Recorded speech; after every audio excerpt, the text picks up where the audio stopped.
지난 주일 우리는 부활주일을 지냈습니다. 아마도 우리 모든 성도님들께서 마음속으로 고난주간 한 주간을 보내며 또 부활주일을 보내면서 나를 대신하여 죽으시고 부활하신 예수님에 대해서 묵상하고 또 내가 그 은혜와 사랑을 받았으니 어떻게 신앙생활하며 살아야 될까 다시 한번 고민하며 또 다짐하고 결단하는 그런 시간이 되어졌을 줄 믿습니다.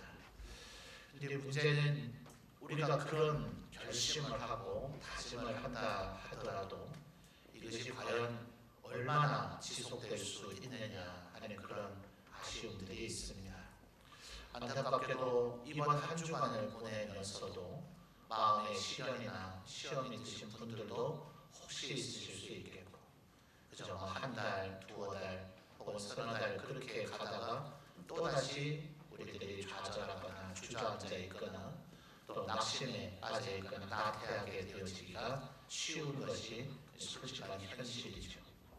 오죽하면 신약 성경에서 바울 사도도 너희들이 성령으로 시작하였다가 이제는 육체로 마치려고 하느냐, 하나님 앞에 은혜에 힘입고 살겠다고 해놓고 이제 마치 하나님 없는 사람이듯이 그렇게 살려고 하느냐 하는 의미로 날마다 성령 충만해야 되고 또 성령의 열매 맺어야 된다 하는 것을 좀 책망하는 형태로 이렇게 가르친 것을 성경의 기록을 통해 알 수가 있습니다.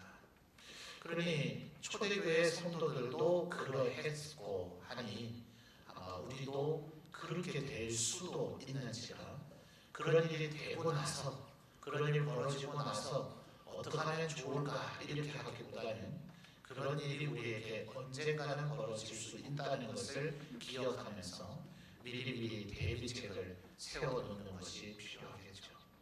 우리 성도님들 살아가다 보면 우리가 예수님을 믿고 하나님의 백성이 됐다 그래서 우리가 질병 걸리지 않는 건 아니거든요. 그렇죠? 우리 예수 믿는 사람들이 전쟁터에 나갔다 하면 그 사람들에게만 우리 하나님의 백성들에게만 총알이 피해가는 건 아닙니다. 우리들이 운전하다 보면 내가 아무리 교통법규를 잘 지키고 방어 운전을 한다 하더라도 나에게는 사고가 피해가는 것만은 아니거든요. 마치 오늘 우리 본문 속에 나타난 사람처럼 말입니다. 그래서 우리들도 이런 일들이 벌어질 때 우리는 어떻게 해야 될까 한번 살펴보죠. 4장 1절을 보니까 오늘 읽은 본문 중에 나타나는 이 여자분이 어떤 분인가. 선지자의 제자들의 아내 중의 한 여인이 엘리사에게 부르짖어 이르되 뭐라고 그러죠? 당신의 종 나의 남편이 이미 죽었다. 여러분, 인간이 받을 수 있는 이 스트레스, 사실 뭐 이게 정신적이고 심리적이고 영적인 부분에 있는지라서 소위 그 측정치라하는 것이 과연 얼마나 정확하고 정밀한가 타당한가 이것에 대해서는 좀 논란의 여지가 있기는 합니다. 그걸 수치로 그렇게 표현할 수 있는가 이런 반론도 만만치 않기는 합니다만 적지 않은 사람들이 인간이 겪을 수 있는 가장 극심한 어떤 고통, 스트레스는 배우자나 혹은 부모님, 자녀가 세상을 떠났을 때, 사별했을 때 겪는 감정이 인간이 겪을 수 있는 고통 중 가장 극심한 것 중에 하나다. 꼭 무엇이 더 제1의 고통이다 이렇게 말할 수는 없으나 상위 3개 혹은 5개 중에 드는 그런 고통인 거죠. 근데 여러분 지금 1절 하반절을 보면 그저 남편이 죽은 것만으로 끝나는 것이 아니라 빚이 많대요. 빚이 많아서 그 빚쟁이가 돈을 못 갚으니 너의 두 아들을 내가 끌고 가서 종 삼겠다. 본인이 종으로 부려먹을 건지 팔아먹을 건지는 모르겠지만 그 두 아이들을 종으로 끌고 가겠다는 거예요. 아마 이 아이들이 만약 20살 넘은 장성한 성인이라면 이 아이들이 돈 벌어서 빚을 갚고자 했겠죠. 조금만 기다려주시면 갚습니다. 아마 이렇게 얘기가 됐을 겁니다. 우리가 읽은 성경 본문에서는 이 아이들의 나이가 얼마인지는 나오지 않지만 이렇게 종으로 끌고 가겠다 하고 이 여인은 거기에 속수무책으로 지금 당하고 있는 형편을 볼 때 아마도 이 두 아이들은 많이 잡아봐야 10살 이하, 아마 더 어릴 수 있는 그런 아이들이었을 것이다, 이렇게 성경학자들이 추정을 합니다. 그렇다면 뭐 사람마다 조금 늦게 아이를 출산하는 분들도 없지는 않으나 평균적으로 볼 때 이 선지자의 아내도 이미 세상을 떠난 선지자의 제자도 나이가 꽤나 젊었을 것이라고 우리가 생각을 해볼 수 있을 것입니다. 누구라도 평생 뭐 수백 년을 부부가 함께 해고할 수는 없죠. 언젠가는 우리가 일찍 헤어지지 않는다 하더라도 어느 분이 먼저 가시든 한쪽이 먼저 갈 수밖에 그렇게 없는 것인데, 아마도 이 여자분은 꽤나 젊은 나이에 남편을 잃은 것 같습니다. 그런데 이것이 이 여자분에게 얼마나 고통이 됐을까요? 근데 여러분 지금 이미 설명을 했습니다만 두 아이가 어떻게 되게 생겼다고요? 종으로 끌려가게 생겼습니다. 이게 보통 일입니까? 본인 뭐 자기 아들들 군대라고 해봐야 요즘 이제 뭐 20개월, 21개월 정도면 되돌아오잖아요. 뭐 전화도 자주 오고 면회도 가고 뭐 외박도 오는데, 그런데도 아들을 보내놓고 엉엉 우는 사람도 있어요. 또 대부분은 딸을 시집 보낼 때 눈물을 흘리시는데 아들을 장가 보내면서 우시는 분들도 있더라고요. 그러니 여러분 그런 형편을 생각해 본다면 이 여자분의 지금 마음은 아마 찢어질 듯이 고통스러웠을 겁니다. 빚이 많으면 갚으면 되잖아요. 근데 2절 말씀을 보니까 선지자가 내가 너를 위해서 뭘 어떻게 해주면 좋겠냐, 니네 집에 뭐가 있느냐, 이렇게 여러분 2절 한번 보실까요? 하반절에 그 여인이 뭐라 그럽니까? 계집종의 집에 기름 한 그릇 외에는 아무것도 없나이다. 자, 이 여자분의 집에 뭐가 있어요? 아니요, 아무것도 없는 거죠. 여러분 제가 우리나라 대통령이 될 확률이 0.0001% 정도 됩니다. 가능성이 있단 말입니까? 없단 말입니까? 너무 무시하시네요. 0.0001% 정도는 있다니까요. 가능성이 있단 말이에요? 없단 말이에요? 없단 말입니다. 이 여자분이 분명히 기름 한 그릇이 있다고 언급은 했지만 이 여자분의 대답의 핵심 포인트는 뭐에 있어요? 아무것도 없습니다. 아마 그 기름 한 그릇이 어마어마한 가치가 있다면, 기름이잖아요, 그렇죠? 예수님의 발에 향유를 부은 여인도 있었고 또 머리에 향유를 부은 여인도 있었는데 향유 똑같은 기름 계열 아니에요? 근데 그건 얼마예요? 300데나리요. 그러니까 아마 이 기름이 그런 기름 같았으면 아이고 제가 깜빡 잊고 있었네요. 사실 집에 어마어마한 가치가 있는 기름 한 그릇은 있어요. 아마 이렇게 대답했지 않겠어요? 그렇죠? 근데 이 기름 한 그릇은 아무짝에도 별 쓸모가 없는, 있으나 마나한, 있으나 뭐 별 가치도 없기 때문에 아무것도 없나이다. 정말 대책 없죠. 남편은 세상을 떠났고요. 그리고 두 아들은 종으로 끌려갈 꼴이 되어져 버렸고요. 빚이 많아서 그 빚을 갚을 수 있는 대책은 전혀 그 어느 아무짝에도 없습니다. 여러분 우리들이 하나님의 백성으로 살면서 하나님 앞에 열심을 다해 살고자 할지라도 이런 일을 우리가 겪을 수도 있다. 지금 이 선지자의 아내, 이 집안이 이거 뭐 하나님 앞에 좀 열심히 안 살았나, 형편없이 살았나, 그래서 징계와 벌을 받은 것인가? 그럴까요? 그럼 1절 다시 한번 보실까요? 선지자의 제자들의 아내 중에 한 여인이 엘리사에게 부르짖어 이르되 당신의 종 나의 남편이 이미 죽었는데, 그 다음 뭐라 그래요? 당신의 종이 여호와를 경외한 줄은 당신이 아시는 바니이다. 세상에 이런 아내가 다 있을까요? 요즘 이 신혼초에야 뭐 그러겠습니까만은 결혼한 지 조금 지나면 아마 남편도 지은 죄가 좀 있기를 그러겠죠. 아내들이 남편 이렇게 깎아내리는 재미로 산다며요. 왜 다들 여사 손만이도 저하고 시선을 피하십니까? 뭐 여자분들 두 분 세 분 모이면 뭐 남편에게 모든 게 다 만족될 수야 있겠어요, 그죠? 우리 남편 이런 게 마음에 안 들어. 여러분 그런 대화할 때 주의하셔야 됩니다. 그분이 아무리 10가지 100가지를 얘기해도 맞아 내가 봐도 좀 그렇더라 이랬다면 큰일 납니다. 본인이 내 남편 좀 마음에 안 든다 얘기하는 거는 몰라도 남이 거기다 맞장구 치는 거는 또 못 참죠.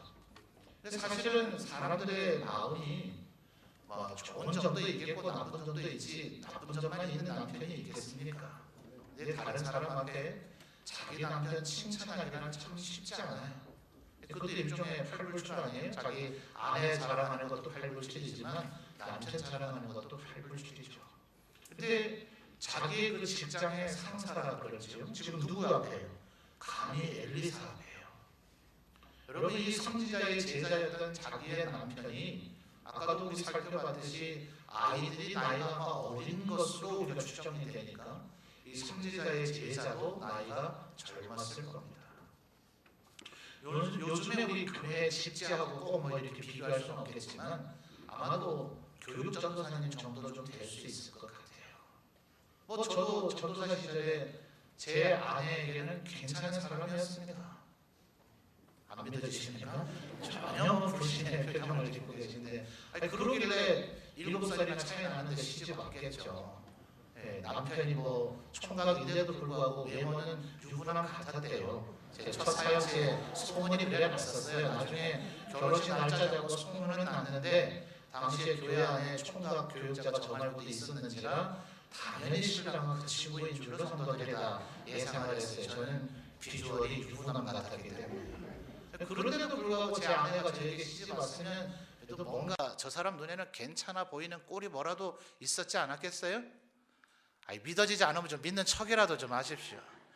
그런데 말입니다. 제 아내가 아무리 자기 눈에 보이기 그럴지라도 저의 담임 목사님에게 목사님, 우리 남편 전도사님 대단해요. 이렇게 말할 수 있겠냐고요. 이건 대단한 정신 아니면 어렵죠? 아마 정말 뭔가가 있었을 거예요. 감히 엘리사 앞에. 여러분 엘리야 엘리사가 어떤 사람들입니까? 그저 오늘날의 저 같은 이런 일반 목회자가 아닙니다. 하나님의 권능의 능력으로 죽은 자를 살려내는 권능이 있었던 그런 선지자들이었잖아요. 근데 그 선지자 앞에 허튼 소리 할 수 있겠어요? 과장의 소리 할 수 있겠어요? 거짓말 할 수 있겠어요? 진실 외에는 말하기가 아마 두려웠을 겁니다. 근데 지금 이 아내가 뭐라 그래요? 당신의 종이, 내 남편이 여호와를 경외한 줄은 당신이 아시는 바입니다.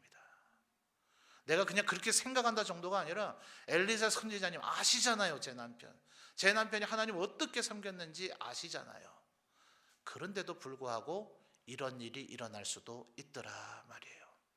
하나님을 잘 섬겼는데도 불구하고 남편은 세상을 떠났고 어떤 일들이 있었는지 모르지만 빚은 많고 그 빚을 갚을 수 있는 대책은 전혀 없을 때, 여러분 기억하십시오.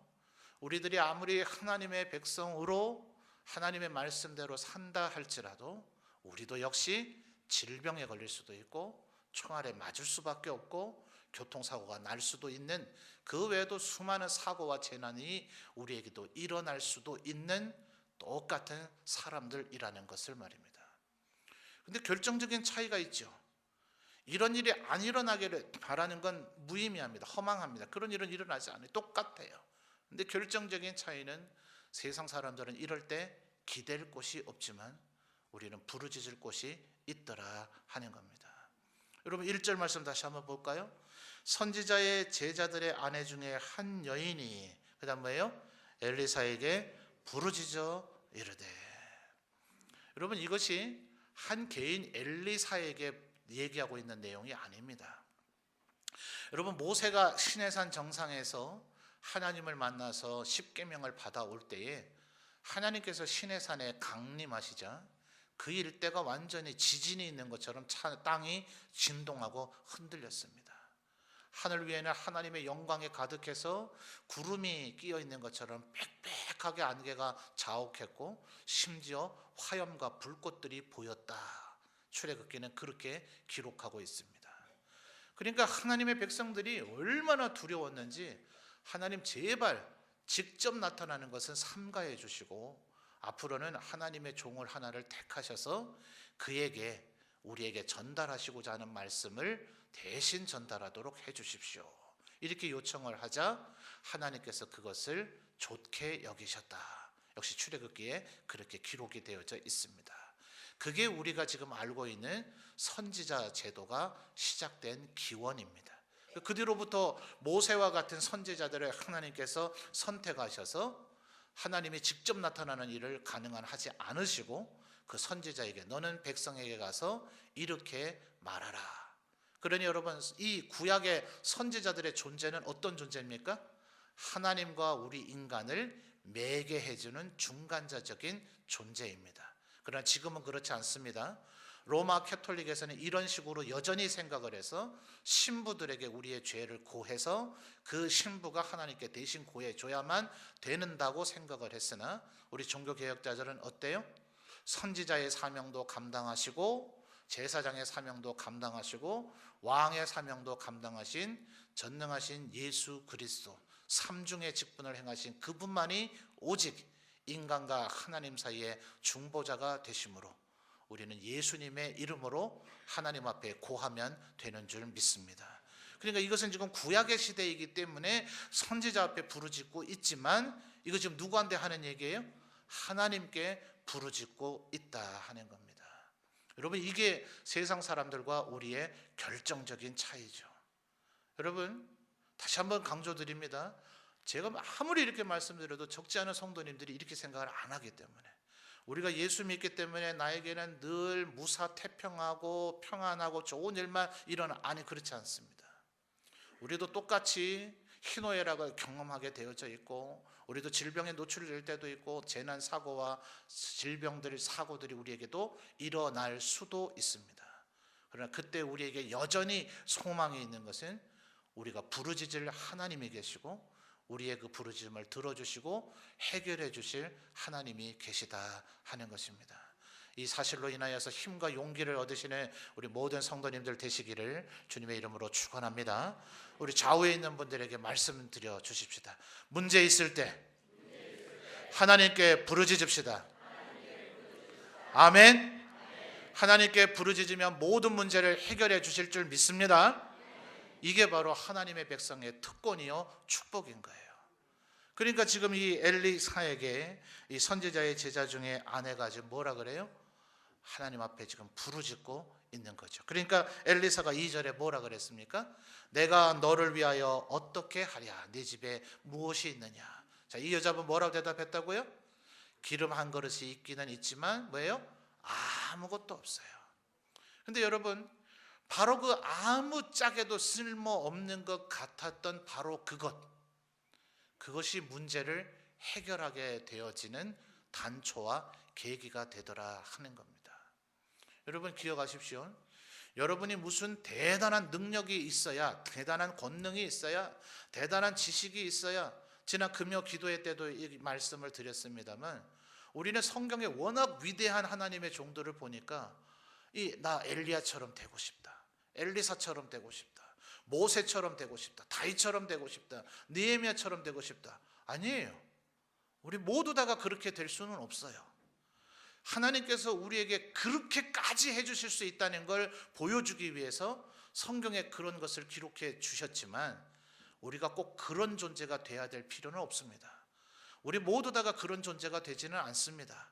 금요 기도회 때 오신 분들은 한번 답해 보세요. 엘리야나 엘리사보다 더 하나님께서 귀히 보시는 것이 누구였다고요? 바알에게 무릎 꿇지 아니하고 바알에게 입 맞추지 않은 누구요? 7,000명. 이름도 모르는 그 7,000명. 하나님께서는 그들을 통하여서 더 많은 하나님의 일들을 행하시더라 하는 겁니다. 그러니 여러분 내가 가진 거 없다, 아무것도 없다. 예, 압니다. 맞습니다. 우리 모두 다 아무것도 없습니다. 우리가 가진 게 도대체 뭡니까? 그 뭐길래 그 하나님 앞에 내어놓을 수 있겠습니까? 내어놓은들 그거 어디다 쓸 것입니까? 실상은 우리가 아무것도 없는 것입니다. 여러분 옆에 분에게 한번 말씀해 볼까요? 아무것도 없다며요. 이분도 아무것도 없어요. 제발 나만 아무것도 없다고 여기지 말고요. 우리 앞뒤 좌우에 있는 분이 우리 눈에 볼 때는 대단한 것 같지만 하나님 볼 때는 어때요? 다 아무것도 없는 거예요. 그러니 제발 나는 없다, 나는 안 된다, 나는 어렵다, 힘들다, 불가능하다 여기지 말고 뭐 하면 된다고요? 하나님께 부르짖으면 내 배우자가 죽은 문제 해결해 주시고, 우리의 모든 빚 해결해 주시고, 내 아들들 종으로 팔리지 않게 해 주시고, 우리 삶에 필요한 모든 것들을 하나님께서 공급해 주실 줄 믿습니다. 하나님 앞에 영광 돌리고 살고 싶은데 너무 쉽게 좌절됩니까? 너무 쉽게 포기됩니까? 그 말 별로 좋은 말 아니라 했지만 나도 모르게 또 역시 마음에는 원인데 육신이 약하다 이런 말이나 나오게 됩니까? 그럴 때 하나님 앞에 뭐 하라고요? 부르짖으라고요. 부르짖으라고요. 여러분, 사실 이런 얘기 예수 믿으면서 오늘 처음 듣는 거 아니시죠? 목사가 설교 미천이 떨어졌나? 아닙니다, 여러분. 저는 정말 기회가 될 때마다, 왜 겨울 되면 이런 얘기 있죠? 불조심 아무리 강조해도 지나치지 않다고요. 왜요? 그거 강조해야 되니까요. 우리 성도님들이 이런 얘기를 처음 들은 건 아닌데, 저는 목회자다 보니 여러분들을 얘기를 들을 수밖에 없고, 여러분을 관찰할 수밖에 없고, 여러분을 늘 지켜보고 있잖아요.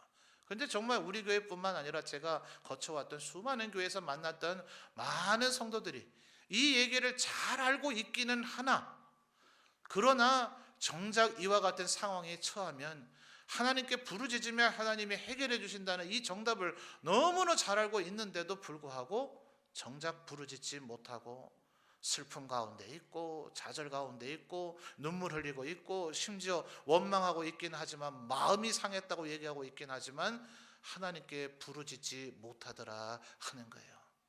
여러분, 사실 일견 이해는 됩니다. 바울 사도도 그의 서신서에서 보면 이런 표현을 해요. 바울 사도가 당한 고통도 적지 않았기 때문에 그가 말하기를 내가 살 소망이 끊어졌다. 기도할 담력, 기도할 용기조차 없었다. 그 위대한 바울 사도도 그러할진데 어찌 보면 우리들이 그런 것도 일견 당연하죠. 그러니 여러분, 예수 믿으면서 꼭 필요한 게 뭔지 압니까? 예수 믿으면서 꼭 필요한 건 신앙의 동역자가 필요합니다. 여러분, 하나님 앞에 내가 예배 드리는 거지 뭐 옆 사람이 나하고 무슨 상관이 있어 이래가지고 예배당에 들어와가지고 오직만 하나님만 바라본다 하는 마음으로 그냥 강대상 앞쪽만 바라보고 목사만 바라보고 성경책과 찬송가만 바라보고 이러고선 그냥 쌩 하고 되돌아가 버리면, 여러분이 힘들어서 바울 사도도 그러했거늘 여러분도 아마 스스로 한번 잘 생각해 보세요. 극심한 시련과 좌절과 그런 환난을 당했을 때 기도할 소망조차 끊어졌을 때 있었을걸요? 솔직히 아닙니까?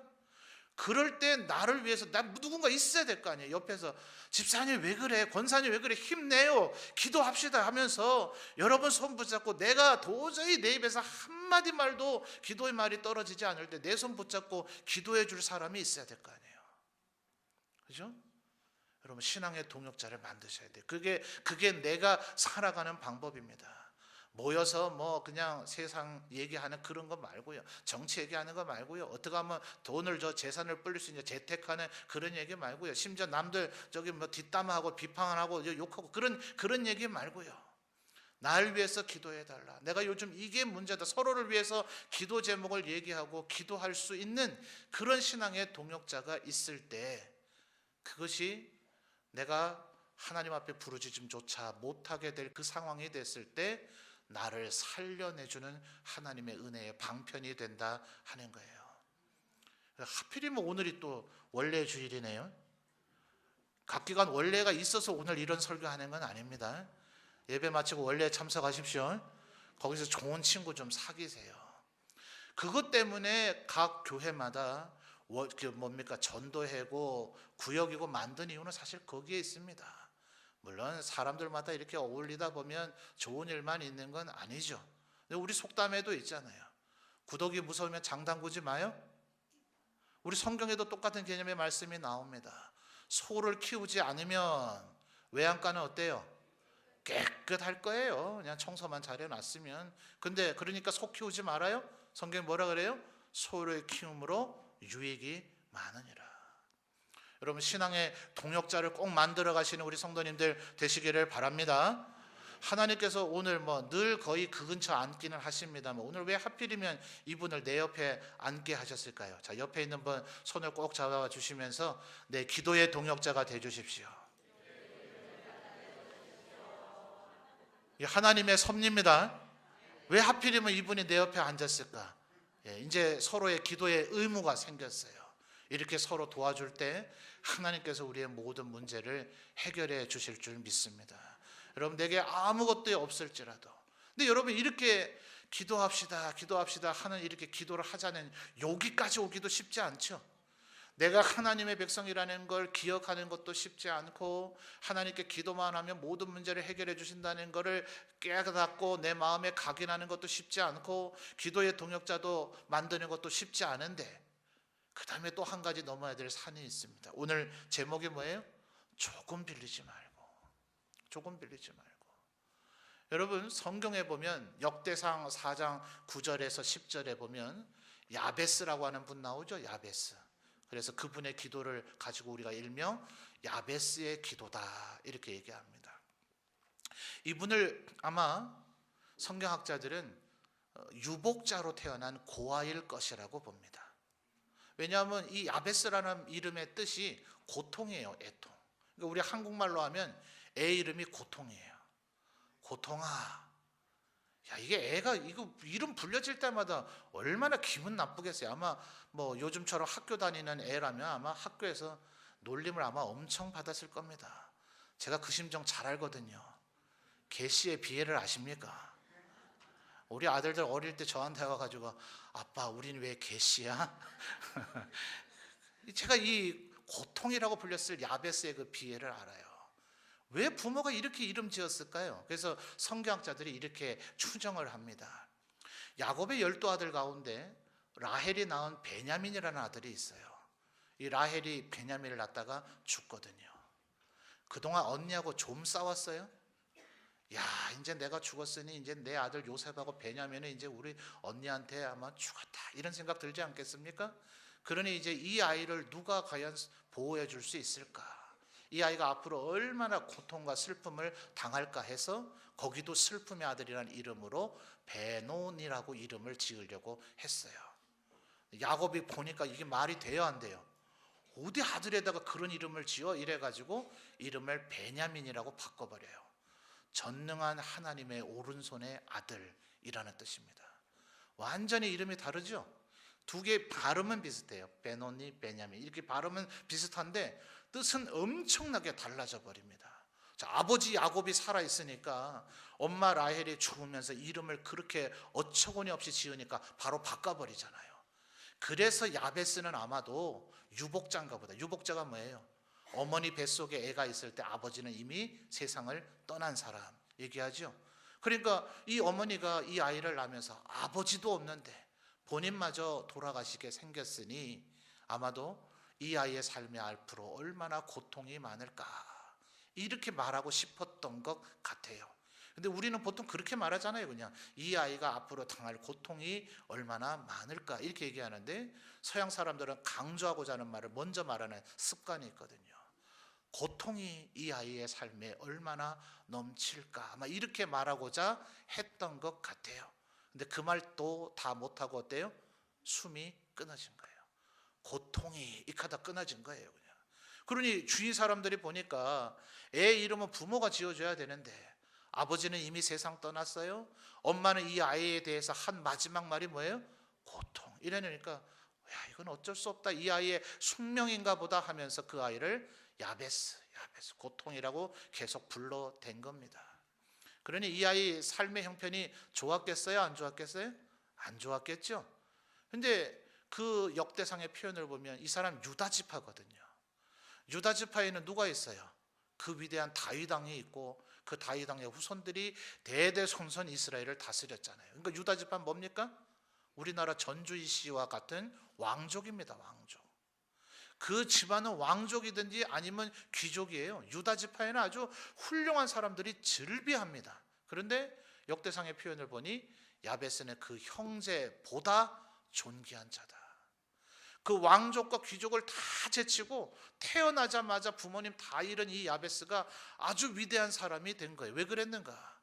이어지는 그 말씀을 보면 야베스가 기도하여 이르되 하나님 나에게 복을 주시려거든. 와, 세상에 저는 이렇게 배짱 있는 사람 처음 봤습니다. 하나님 언제 준다 했어요? 그죠? 왜 이렇게 말하는 게 좀 위험하긴 합니다만, 제가 만약 하나님이라면 하나님 저에게 복 주시려면요 이러면 내가 언제 준다 했나? 이러실 것 같아요. 근데 이 야베스 사람 얼마나 믿음의 배짱이 강한지, 하나님이 나에게 복을 줄까 말까는 이미 그거는 고민 단계 넘어섰고, 하나님은 반드시 나에게 복을 주실 거니까 아무거나 막 주지 마시고, 야, 하나님께 이렇게 말할 수 있는 사람이 누가 있어요?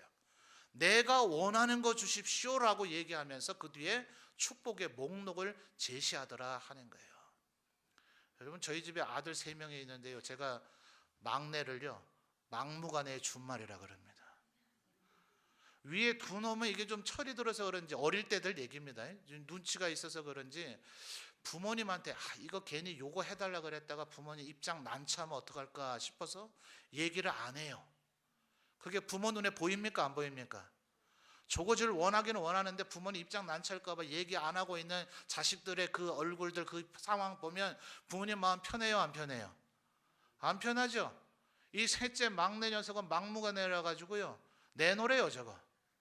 저거 해내래요. 솔직히 마음엔 좀 부담돼요. 그거 해주려고 그러면 앞으로 아내하고 저거 쫄쫄 굶게 생겼어요. 옛날에 말입니다. 옛날에 어릴 때 그런 상황들이 좀 있었어요. 근데 기분은 몹시 좋더라고요. 얘가 나를 정말 아버지라고 생각하구나 있구나 하는 그 느낌이 들더라고요. 우리 아버지 하나님도 그러신 줄 믿습니다. 제발 쓸데없이 하나님 뭐 입장 배려해주고 이러지 마세요. 하나님께 이거 얘기했다고 과연 될까? 제발 이러지 마시고 조금 빌리지 말고 말이에요. 예? 하나님 앞에 은혜 누리며 살려면 내 평생토록 하나님께 풍성한 차고 넘치는 은혜 누리며 살게 해주십시오 이래야 되는데, 하나님 오늘만이라도 제발 은혜 누리며 왜 그러시냐고요. 그러지 마시고 하나님 앞에 조금 빌리지 말고 큰 것 풍성하게 차고 넘치도록 하나님께 간구하시는 우리 성도님들 되시기를 주님의 이름으로 축원합니다. 우리의 모든 문제 하나님께서 해결해 주실 거예요. 그래서 지난주에 우리가 하나님 앞에 부활주일에 그 다짐했던 거, 하나님 내가 은혜 누리며 살게 해 주옵소서, 하나님 앞에 영광 돌리며 살게 해 주옵소서, 그거 조금 얘기하지 마시고 하나님 앞에 아주 크게 많이 차고 넘치도록 하나님은 우리에게 충만하신 하나님이신 줄 믿습니다. 여러분이 하나님의 백성이 되었으니 우리의 머리는 그리스도시며 우리는 그분의 몸인 교회의 일원이 되었는 줄 믿습니다. 그래서 성경에 뭐라 그럽니까? 교회는 만물을 충만케 하시는 이의 충만이니라. 우리는 기본 우리의 숙명이 충만해질 수밖에 없는, 차고 넘치는, 흘러 넘치는, 철철 넘치는 그런 존재가 될 수밖에 없어요. 우리가 뭐면요? 그리스도의 몸이라면요. 여러분, 그리스도의 몸이 맞습니까? 예수 그리스도를 나의 구주로 믿음으로 고백하신 분들 맞습니까? 그래서 그분의 몸인 교회의 일원이 맞습니까? 그러면 하나님께서는 반드시 여러분에게 충만하게 채워주실 거예요. 조금 빌리지 말고 하나님 앞에 이 은혜를 간구하심으로 말미암아 우리의 남은 생에 계속해서 하나님 앞에 영광 돌리며 그 은혜를 누리며 그 안에 은혜 가운데 거하시며 살아가시는 우리 모든 성도들이 되시기를 주님의 이름으로 축원합니다.